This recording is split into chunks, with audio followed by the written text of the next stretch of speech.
چنانچہ اس نے ان کو ٹکڑے ٹکڑے کر دیا. یعنی جب وہ پجاری وغیرہ وہاں نہیں تھے تو موقع پا کے انہوں نے سارے بت توڑ ڈالے اور صرف ان کے بڑے کو چھوڑ دیا تاکہ وہ اس کی طرف رجوع کرے, اس سے پوچھے کہ باقیوں کا کیا حال ہوا.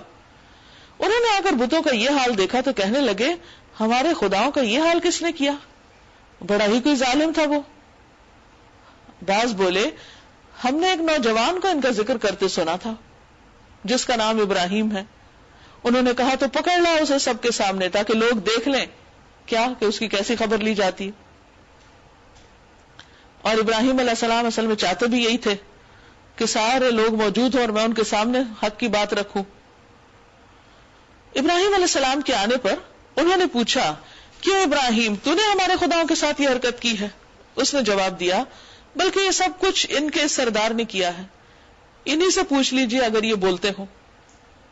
یہ سن کر وہ لوگ اپنے ضمیر کی طرف پلٹے, نہیں تھوڑی دیر سوچ میں پڑ گئے اور دلوں میں کہنے لگے, واقعی تم خود ہی ظالم ہو.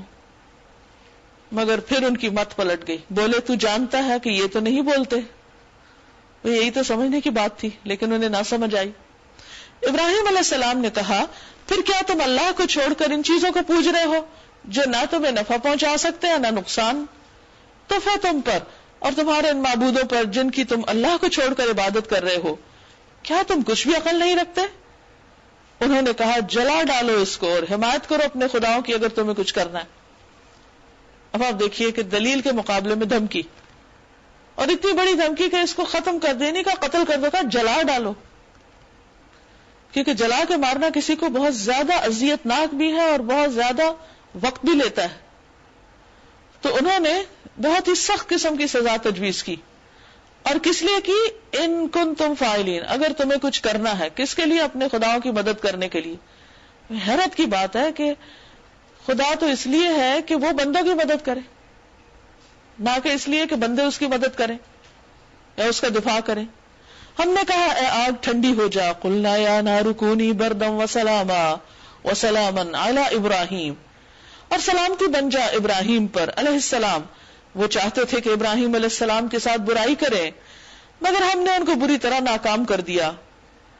یعنی ابراہیم علیہ السلام کو سب نے مل کے جو آگ میں پھینکا تو آگ ان پر ٹھنڈی ہوگی, اور ابراہیم علیہ السلام صحیح سلامت آگ سے باہر آ گئے کہ ایک خراش بھی ان کے جسم پر نہیں آئی تھی.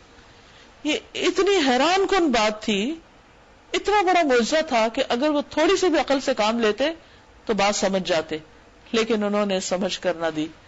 کیونکہ انسان جب ایک غلط رستے پہ پڑ جاتا ہے یا اندھیروں میں چلا جاتا ہے تو پھر اس کو بڑی بڑی چیزیں بھی نظر نہیں آتی اور وہ انجانے منہ سے ٹکرے مارتا رہتا ہے.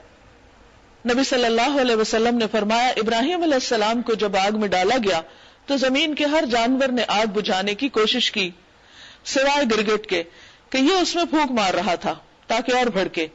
اس لیے رسول اللہ صلی اللہ علیہ وسلم نے اس کو مارنے کا حکم دیا, یعنی وہ ایک طرح سے فسادی جانور ہے. اور ہم اسے اور لوط علیہ السلام کو بچا کر اس سرزمین کی طرف نکال لے گئے جس میں ہم نے دنیا والوں کے لیے برکتیں رکھی ہیں, یعنی شام اور فلسطین کی جگہ. ہم نے اسے اسحاق علیہ السلام عطا کیے اور یعقوب علیہ السلام اس پر مزید, اور ہر ایک کو صالح بنایا. اب دیکھیں, اولاد تو بہت لوگوں کے پاس ہوتی ہے لیکن انسان کے لیے بہت بڑی خوش قسمتی ہے اگر اس کے بچے نیک ہو, اس کی آنکھوں کی ٹھنڈک ہوتے ہیں. تو یہاں فرمایا کہ انہوں نے تو اس کو ختم کرنے کے لیے آگ میں ڈالنے کی کوشش کی, لیکن اللہ تعالیٰ نے ان کو برکتوں والی زمین عطا کی اور اس کے ساتھ ساتھ نیک اولاد